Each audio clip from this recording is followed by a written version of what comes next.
Hi, and thank you for joining me on episode 16 of Tennis Volley Talk.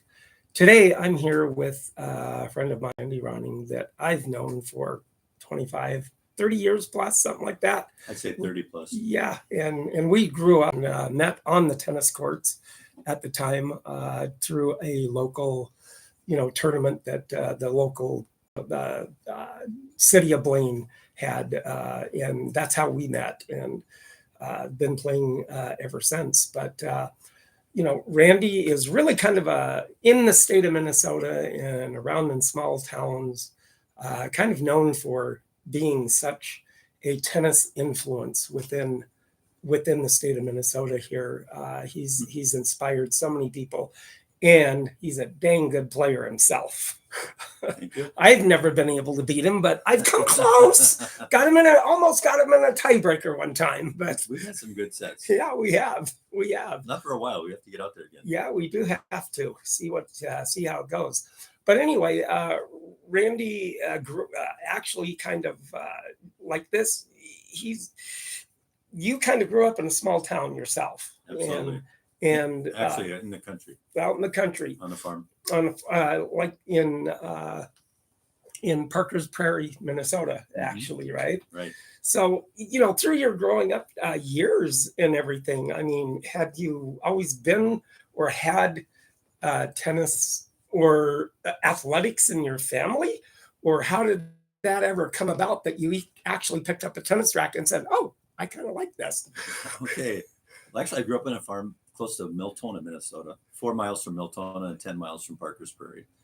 So I went to elementary school in Miltona, and then actually I started at my first and second grade years. I was at a country schoolhouse with I had 2 classmates. There was 8 grades in one room, one teacher, 24 students, and we walked to school. Some of the kids rode horses. Uphill both ways. Yeah, actually ours was through a swamp. Okay. It's about a mile. And I was there first and second grade, and then went to Miltona High School, and they closed the country school, and then Parker's Prairie High School. And always loved sports. Grew up on the farm, but couldn't, loved to throw the baseball around, and played baseball in Little League and all that stuff in Miltona.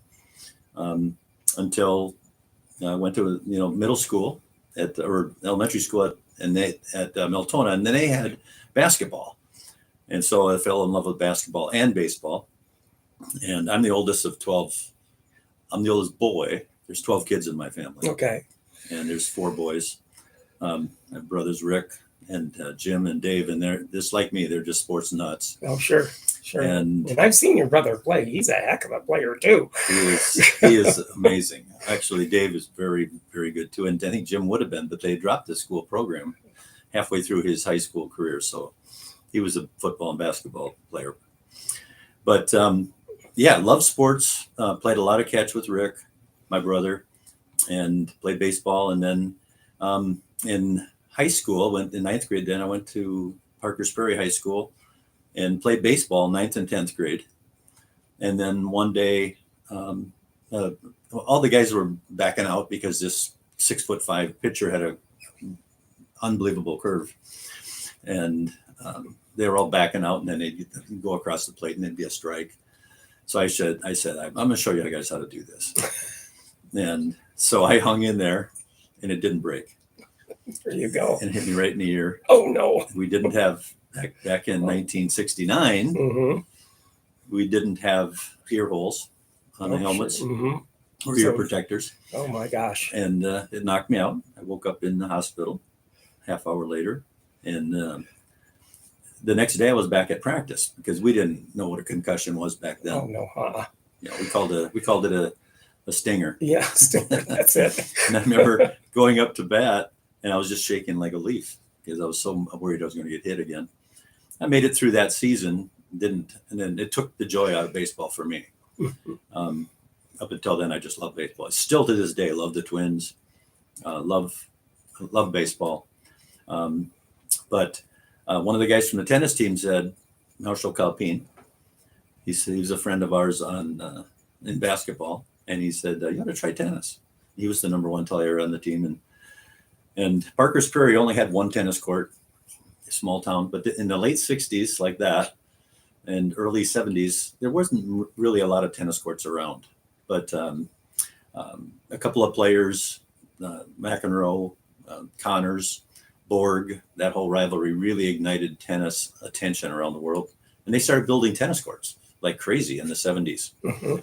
But we had one, but we had a team. And most of the teams we played had like two. Even only Alexandria only had two. Oh, sure. They have 30. They have 48 courts now. Oh, but they had two amazing. Back then. Wow. And I remember Long Prairie had 3. And we went there and think, wow, they have 3 tennis courts. That's amazing. Yeah.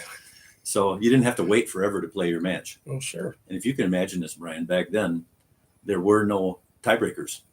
Okay. Oh, yeah, that's right. Because the tiebreakers didn't come into existence until about, I think, 76 is whenever they came into existence to shorten the game up at that particular time. And nobody had heard of no-ad tennis. Oh, yeah, no-ad either. So it was all 2 out of 3 sets, regular scoring, and a match took forever. Oh, I'm sure back then you just, you just get the ball back, consistency more than anything than power or placement or anything like that. Just get the ball back.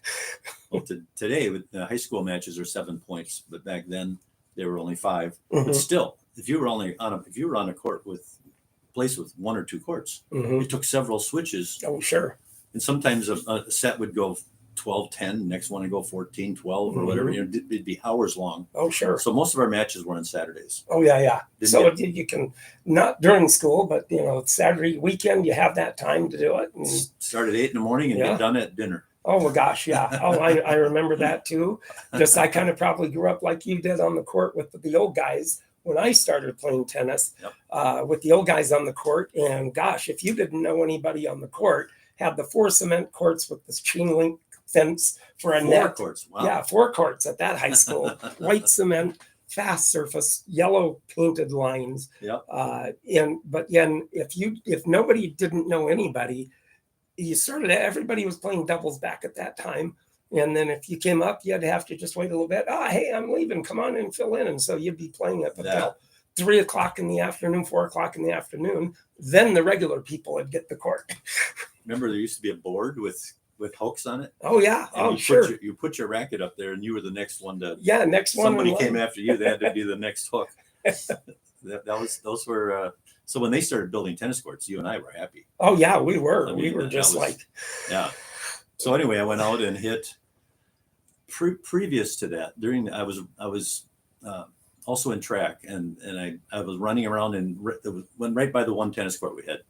And I think the coach noticed that I was always kind of gazing at them when I ran by. And one day he motioned me over, not Trigstead. I'll think of his name. But anyway, he motioned me over and he said, "Here, grab a racket."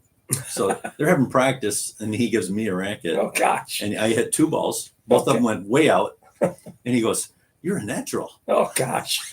So I left there feeling pretty puffed up, And so then that was the spring when I got hit in the ear and knocked out by the baseball. Mm-hmm. And so Marshall was on that team. He invited me out to play tennis, and I didn't hit 5 balls, and I went, "Oh my gosh, what a great sport!" Oh sure. I mean, this. Not only are you kind of jogging and running anyway, but yeah, I mean, well, tennis, for people who don't know, tennis is ranked as the 2nd most difficult sport behind gymnastics. And that makes a lot of basketball and football players upset to hear that, but that's what the experts have ranked it. It's such a difficult sport. So many skills to learn and so much strategy involved. It's just a great sport. But I thought, here I am. When I played baseball, I either pitched, which I loved, or played third base. And sometimes I'd play third base and go innings without a ball hit to me. Oh, sure. But in tennis, that ball's always coming back. Every point. You're in every single point. And I thought, if I get hit by one of these, it's not going to knock me out. Well, that's right. And so I just fell in love with tennis the very first time I went out. Oh, that's good. And that was the end of baseball for me. And it really got into getting up to that court every evening and playing tennis and really enjoying it. And then made the team my junior and senior year. I was actually number 1 my senior year. And and loved it and had a passion for it.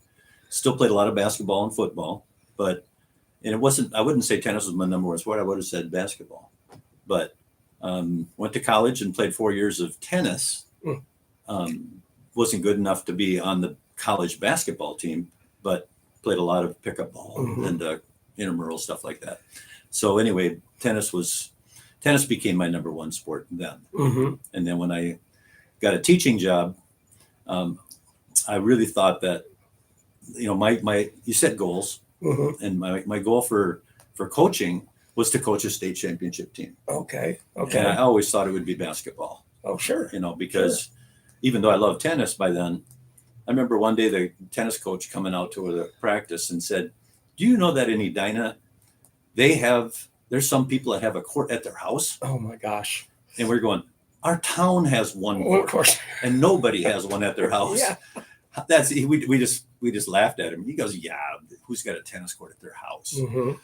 And of course, Edina was the king and always has been. There's other teams now that are also good, but Edina, there's nobody can compare with Edina for tradition over the last 50 years. And so, and then their school had multiple courts. So, oh man, that's just lucky. Wouldn't it be great to be at Edina? So as a coach, I thought, how are you ever going to beat Edina or Wayzata? Oh, sure. The powerhouses. Minnetonka, they have those multiple clubs right in their school district. Later on, I found out there was over 100 indoor tennis courts within 10 miles of Edina High School. Oh my goodness. And I thought, okay, coming out of Parker's Prairie, I mean, that's just, you can't comprehend that. No, huh? And so all the players coming out of that, my first job I got was at St. Francis High School. Okay. And when I went out, it was a brand new school that year. I mean, the high school was just finished. And they had 5 brand new tennis courts. Oh, that's that. Ooh. 1975. Holy mackerel. And I'm thinking I've died and gone to heaven. Oh, yeah, absolutely. 5 brand courts. new ones. Yep. And so, but still, I thought, okay, we'll have a chance in basketball at St. Francis to have a state championship, because basketball is pretty, you can have a basketball hoop in your driveway in any little town. Oh, and, sure. Sure. And, growing up in Parker's Prairie, we just head out, by the way, that tennis court also doubled as a basketball court. Oh, I'm okay. Yeah. A hoop on both ends, of course. Okay. This was not a nice tennis court, built by the WPA. Oh, sure. During the Depression, and the ends were chicken wire netting. Oh yeah. Oh, absolutely. Not that nice fencing we say now. Oh yeah.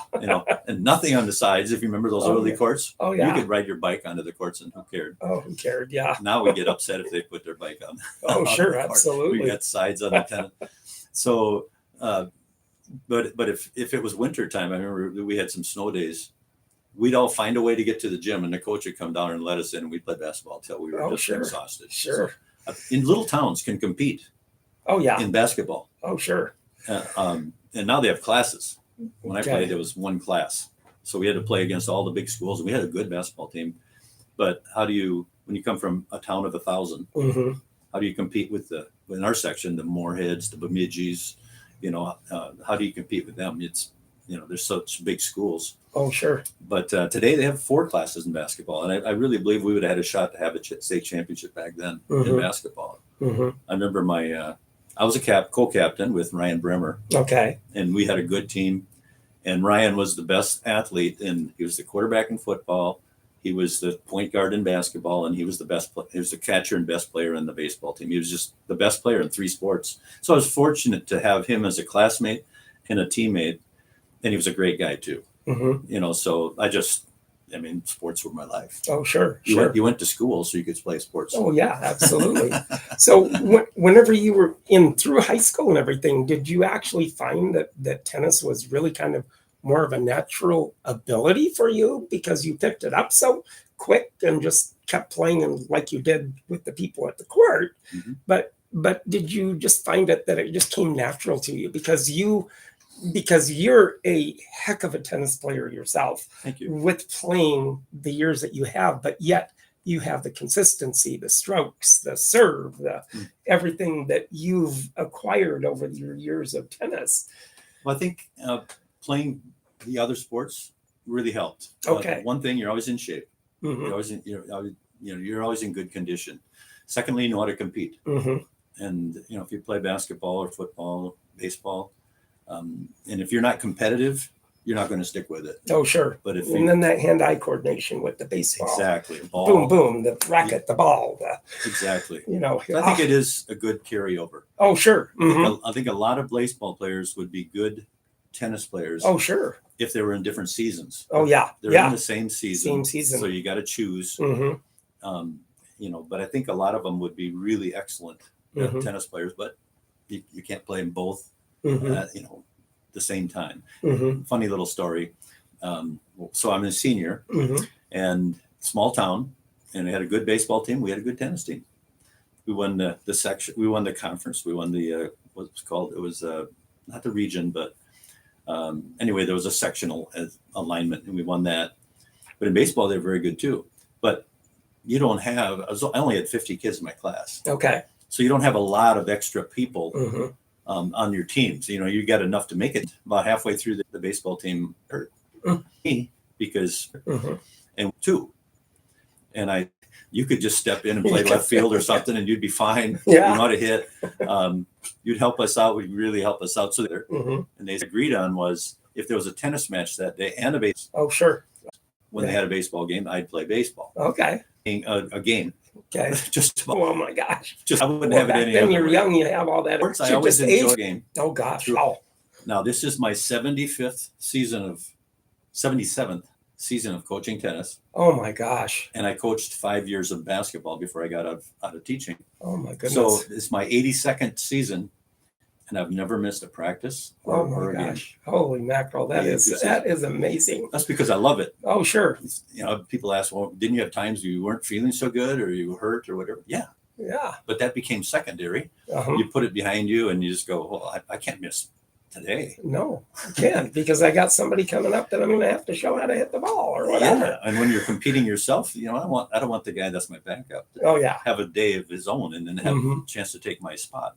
So that's and I taught 5 years before I got out, and I only missed a half a day of teaching too. Okay. And that was because my dog got hurt, got hit by a car, and I had to take him to the vet. Oh, gee. To put him down. So otherwise, I would have never missed a day in 5 years of teaching. Oh, that is amazing in itself. Anyway, you say, do you love sports? Yeah, it's who I am. It's inbred within you with growing up in the small town and growing up the way you did. Yeah. Because that's the only outlet you had back then. I live and die with the Vikes. Oh, yeah. Well, most of us do, but we don't try to put too much expectation on them either. Well, they forced me to have a favorite player that was not a Viking. Oh, gosh. My favorite player is Tom Brady. Oh, there you go. So I was sick when he retired because I was always in his corner. This guy that nobody wanted. Yeah. 199th draft. Oh, sure. The Vikings passed on him 6 times. That still irks me. Oh, sure. Then finally he ended up in New England and he's the greatest football player ever lived. Oh, I'm sure. Yeah. So that's another story. Oh, sure. but with that, you and I, like I said, met with the local the Blaine Tennis League. Blaine Tennis League. Yep. And I think that we played a couple of matches, and it was like, holy, you like kicked me all over the court. We probably played a dozen times, yeah. And I never could get any more than 2 games on you, except that one set. Except the one set. That's right. I thought you were going to get me that. I thought so too. But then I think that's where also you had played me over at Clyde Andrews Park. Yes. One of the local parks over there. Yes. And then that's where I first met Jim McGibbon. And Jim McGibbon come walking, lumbering up in this. Yeah. If you don't. Have you done a podcast with Jim? I have not. I would like to. I met Jim, and we played each other in college. Okay. That's where I met him. Okay. And then after college, I ended up at Elk River, and he's from Elk River. Okay. So then, we had a long-term relationship there. And the other one that you got to do a podcast with sometime is Andy MacArthur. Oh, Andy. Yes. He's a legend from Brainerd, but he's been here for, forever. But I just saw him last night at Mixers. Oh, okay. Yeah, Okay. he's still doing great. Oh, good. 70 years old. Oh, sure. Still a good player. Oh, gosh, yeah, he So, is. He's, so you got some good people you got to get oh, on. yeah, absolutely. But with that, you know, I mean, looking at Jim, you never would have thought that he'd be a tennis player at all. You know, like 235, 40 pounds or whatever. Not in high school and not college. Oh, not in college. Okay. No, he was fit then. Fit. And he had a booming serve. Booming, yeah. And then he had such massive wrists that all he could do is just like, you know. He never hit a second serve. Oh, no. Because he just hit first serves all the time. All he the figured time. he'd get one of them, the two in. Yeah. And he did. He was a tremendous player. Oh, gosh. He was really fun to play. Yeah. And great guy, too. Oh, unbelievable. Very nice guy. I mean, super honest. Mm-hmm. And, you know, just awesome. But with that, it was, you know, with growing up with that, and then also knowing you and hitting with you all those the times that we did, you eventually kind of got into, you know, with one of the local tennis clubs that's out in Dayton, you know, which then you kind of took over because with what you have as the Mixers, and he runs the Mixers through a 7-day day with people that get in that have all different, and he starts with the lowest skill level, goes up to the big boys that hit the ball. Yeah. Yeah, and through the whole day. Drills during the week and lessons, and then Mixers on Sunday. And so you started out with them kind of with the Dayton club in running the Mixers, and then that was so successful and everything. Then it was just kind of like that was the passion that you had with that, in doing that with the Mixers there at Dayton, and then over the years and through, you know, eventually, you know, with that said, you've eventually then been able to, you know, with Elk River and getting teaching at Elk River with tennis and everything, that you've actually had run tournaments for Elk River and have a very great local tournament during the summer and then during the fall, which is run so great. You know, and from the high school courts at that time that were getting dilapidated to a point, you know, and they're resurfacing all the time, and then finally got together and made some brand new courts. Yeah. And you know, with that, and then always in the planning in the back of your head to that and I heard this for like 10 or 15 years of that you were always wanting to try to get a club or a court built, and which then eventually came to fruition with you being a part owner or putting that all together with a group of people, and eventually then became the Rogers Tennis Club. That he has the shirt there too. The Rogers Tennis Club. You got the cap on. You got the shirt. Mine's in the car. And I got the shirt on. So, and with that, it was just amazing the journey that you had with putting all of that together. Very blessed. And having all the individuals that had went to state, and the people as individuals that went to state, and the people that you've had that can flat out play the game of tennis through the years of Elk River tennis is just unbelievable. It was a nice journey, you know, coming from Parker's with one court and going to the University of Minnesota at Morris, which had 3 courts, and playing 4 years there. And I thought it was great. They had 3 courts. And then getting a teaching job where there was 5. It wasn't long after that, we played Coon Rapids, who had 15. Oh, gosh, and, you know, we just thought, okay, this isn't possible. Oh, gosh, you know, how can you have so many? It was just awesome. So being down here in the Twin Cities area where tennis is so big, it was fun being at St. Francis. The kids picked it up right away. Mm-hmm. In those 5 years between boys and girls, we won 5 or 6 conference championships. Oh, that's amazing. We got a team to state in the girls. Mm-hmm. Marta Skoquist was the key player on that team, but there was 2 Hiller sisters, and Debbie Ladise, Diane Benolkin, Diane Drops. And they got to state. Oh, gosh. Okay. Which was amazing because it was one class back then. Oh, yeah. And it got ranked actually 5th in state. Mm-hmm. That's the only team ever from St. Francis, boys or girls, to get to state. Oh, So that's good. what a great accomplishment for those kids. Oh, I'm sure. And what happiness they must have in the way that they did it in the within the group and the team as a team effort. It was just really tremendously special. Yeah, I remember when we beat Virginia to go in the championship. They were undefeated and ranked like third in the state, and we beat them 3-2 because there were only 5-point matches back then. It was up in Duluth at Longview Club, and I remember staying on the court for literally an hour or more with the kids, just jumping around and screaming, and it was just like we won the state tournament. Oh, absolutely, it was just a tremendous feeling. We get to state, and then we got beat first round by the number 1 team, but it was still just a tremendous experience. Oh yeah. But I was also coaching basketball during that time. Okay. And I thought, okay, that's the sport I'll get a state champ. Someday I'll have a state championship in. And but I got married, and my wife, and we wanted to have a family, and we realized we couldn't live if we had kids with her being at home. Okay. And we couldn't live on a teacher's salary. Mm-hmm. I made $10,600 that year teaching. Okay. And counting 3 sports, boys, girls, tennis, and basketball. Oh, sure. I was at 15.5. Okay. Yeah. So I did turn in my resignation and got into sales, support ourselves with, and raise a family. Oh, sure. But I was going to keep the coaching. Oh, yeah. But during the summer, the school district sent me a letter saying that they wanted coaches that were actually teachers. Mm-hmm.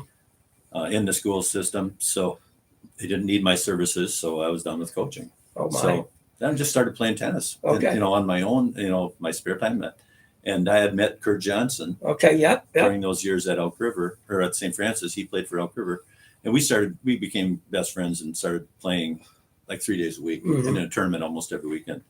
And so at one point in 1992, then, so 81 was my last year of coaching at St. Francis.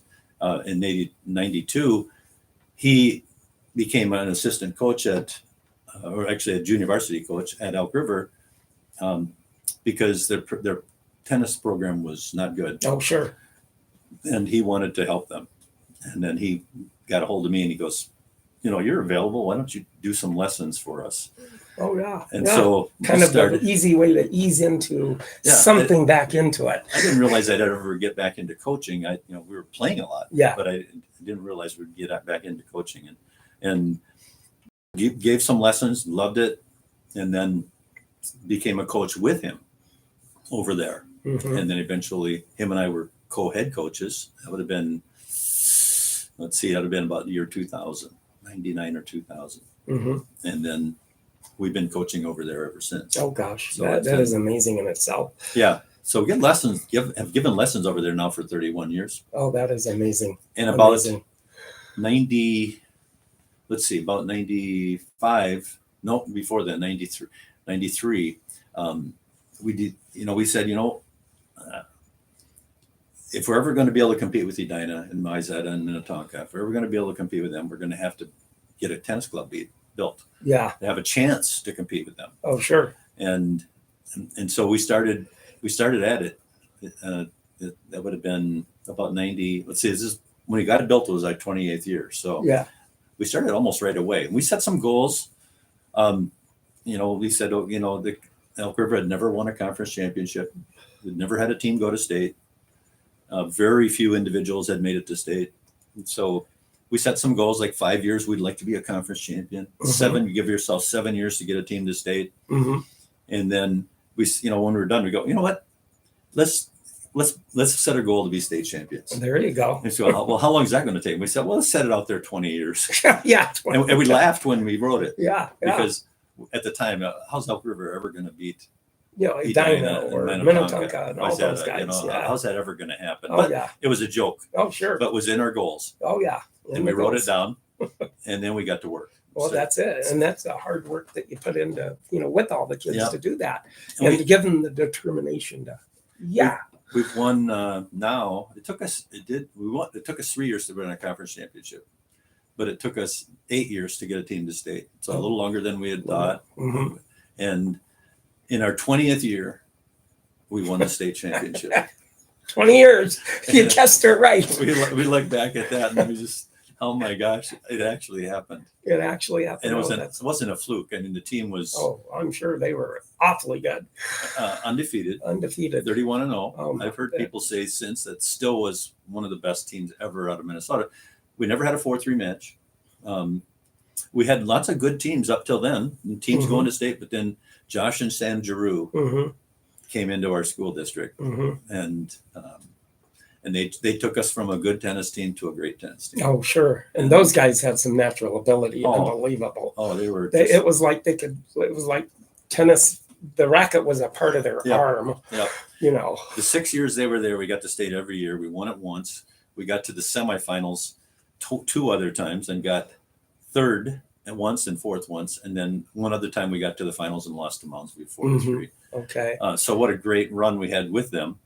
And then when they were gone, we've had a good chance to get back to state or get there every year since. We've been kind of like we were before them without the Giroux. Oh, sure. You know, I mean, again, a very good team, but you know, how do you become a state champion with the good players that they are? They just blessed us. Oh, sure. You know, to that. Oh, to that level. Absolutely. We've had 26 teams now go to state from Elk River. We had the one at St. Francis. I coached 3 years at Princeton. Okay. With Kelly Dorr, and we got to state twice. The only 2 times Princeton's ever been to state. Okay. Elk River had never been to state. Now we've been there 26 times. Oh my gosh, so we got amazing. A great thing going. Kurt's still working his tail off. He's a great instructor and helps me out a lot. He resigned as the head coach or co-head coach a number of years ago, but he agreed to keep doing lessons. So he's just been a tremendous part of the success over there. Oh, I'm sure. Great to have him. With that. Now, you podcasters, remember, if you want to take a look at all this, you can go to my podcast on YouTube, Tennis Volley Talk, and subscribe. Leave a comment what you like to hear, you know, anything. Now, you YouTubers, it's here, so you'll see it. So leave a comment, subscribe to my channel that way. But, you know, with that, eventually, too, with because you being in the tournaments all through the years that you were in tournaments, in playing and the ability, you know, you've won your share of trophies. I mean, over 200. Over 200. My gosh, you must have like several shelves in your room. No, they're in boxes. They're in boxes now. Oh gosh. Yeah, Linda got tired of having to dust them or whatever. Well, Kurt and I would play. We made her a goal to play at least 7 tournaments in summer. Okay. There's only like 10 weekends. Oh yeah. There's some holidays in there, so it was almost every weekend. And if you played singles and doubles, and we had a couple of summers where we never got beat. Oh sure. So we won a bunch of those, and then I won quite a few individuals in the Blaine League. I won that 5 years in a row. Yeah, that's where we met. So you know, if you do that for 20 years, that's how it happens. That's how it happens. And it still means a lot to me to get a trophy. I don't play that much anymore. Mostly, all I have time and energy for is lessons and coaching. Sure. But when we hand them out, it's a special feeling because I know that it was special for me, and I think it is to a lot of kids. Oh yeah. That you know, the better players that also have 100 trophies out there. Oh yeah. At least they have a way to prove that when they go home to their wives that they were at a tournament. Oh, they were at a tournament, of course. And I feel privileged that I did actually have that privilege of winning actually the men's A back at the day. Yeah, that's right. But it was a very, very, very hot summer day that day. And I usually is when we have our tournament. Usually during that summer tournament, it is a hot, humid day. Yeah. And I had pulled a hamstring at that time. And the guy I was like hydrating. I had oranges that day. I had bananas. It's hot and humid and hydrated.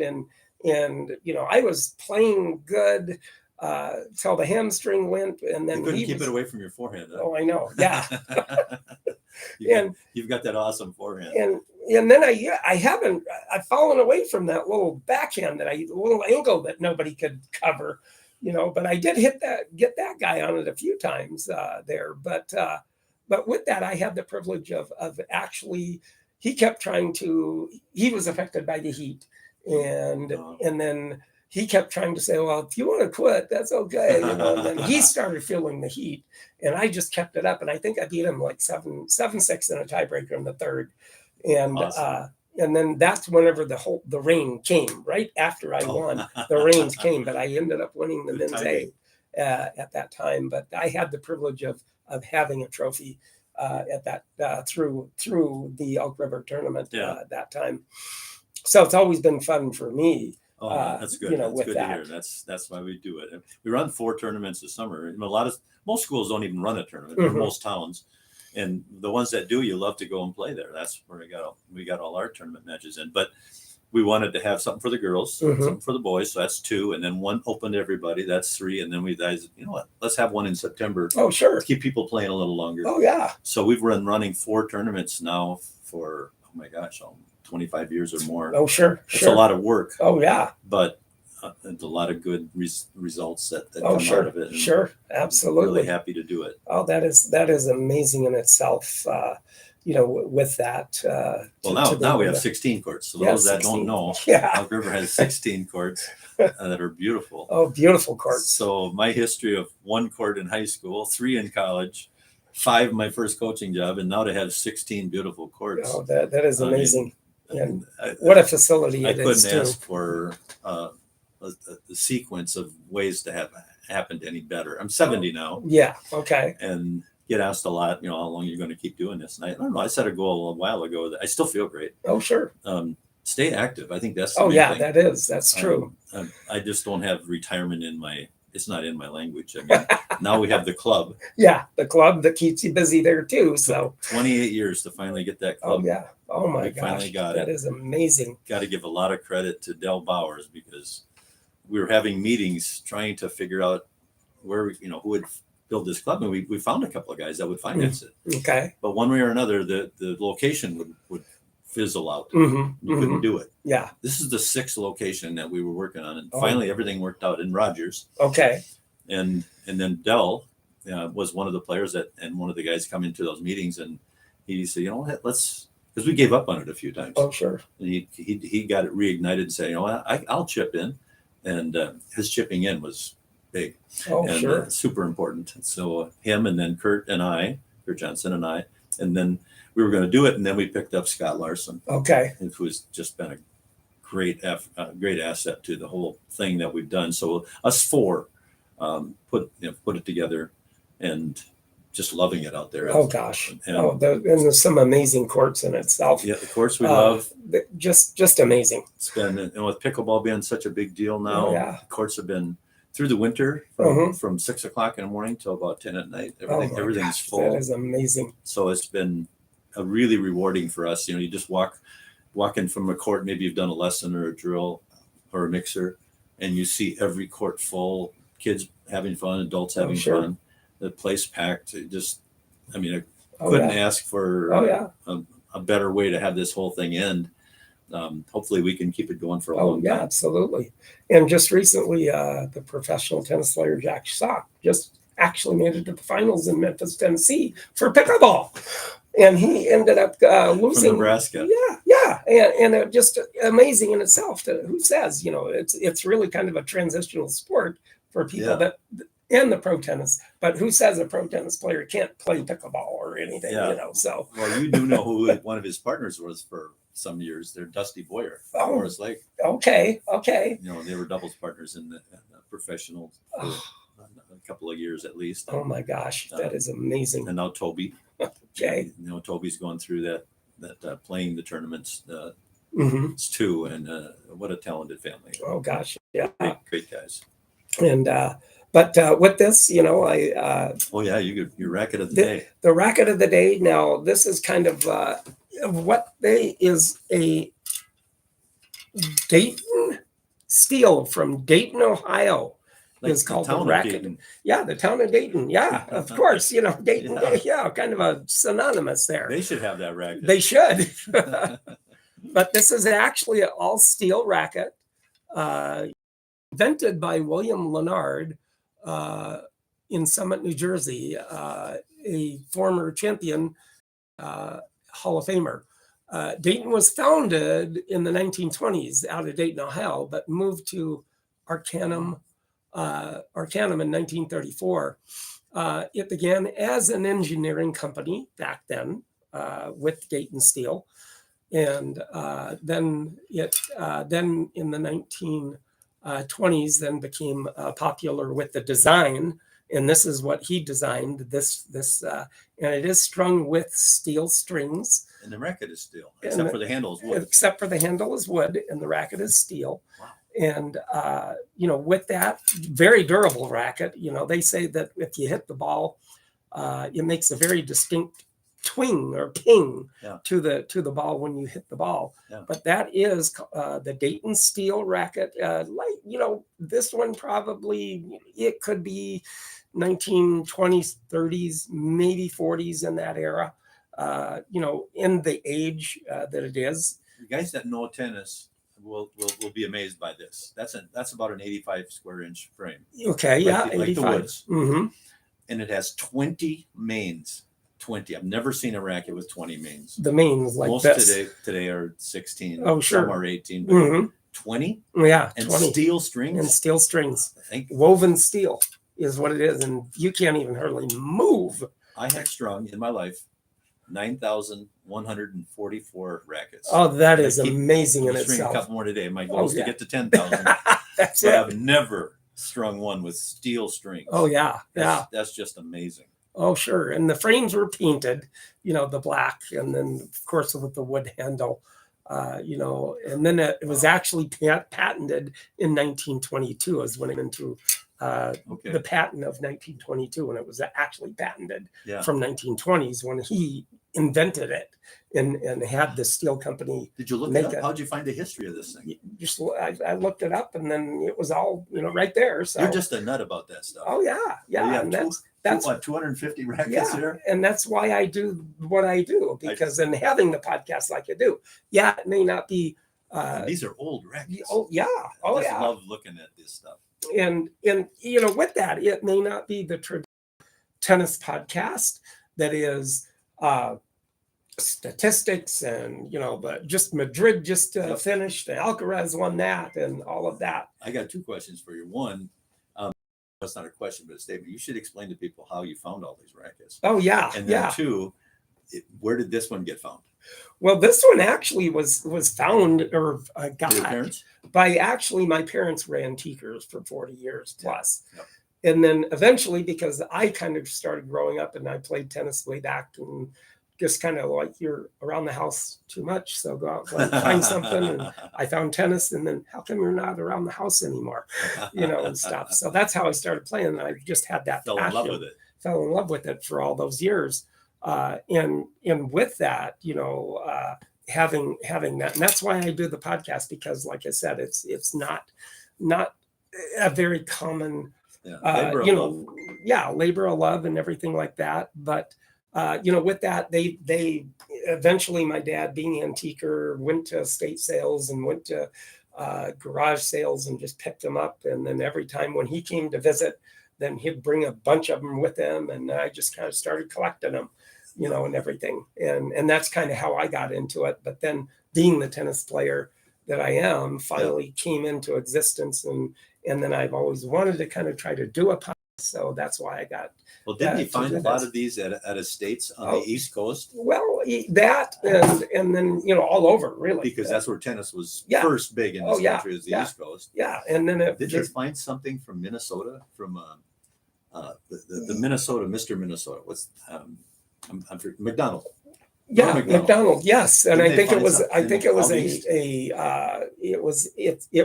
the canvas cover, like you have in the corner, like over here, but it was just the cover that you tied. Yes, and it was just a canvas cover that had the tennis shop, McDonald's tennis shop, in it from here in Minneapolis. Yeah, but they found it out on the East Coast. Yeah, on the East Coast, and it was That's just awesome. from amazing in itself. Yeah. With that, but. As like I said, now you podcasters, if you want to see what I'm talking about with the racket of the day and the Dayton Steel, be sure and subscribe. Go to my tennis channel, Tennis Volley Talk on YouTube.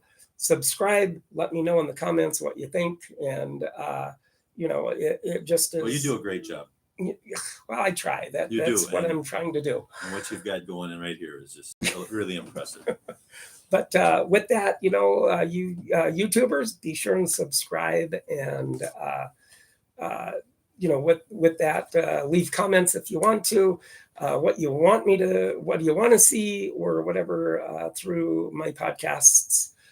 Just let me know through the comments. So thank you very much. And Randy, I so appreciate you and having you here to have this happen, because it's one of the, one of the prime things that it was, that I really wanted to get somebody like you on here to really talk and understand and what you've been through in your tennis career. And I so very, very appreciate that. And thank you so much for joining me on Tennis Volley Talk. And happy tennis playing this summer. That's right.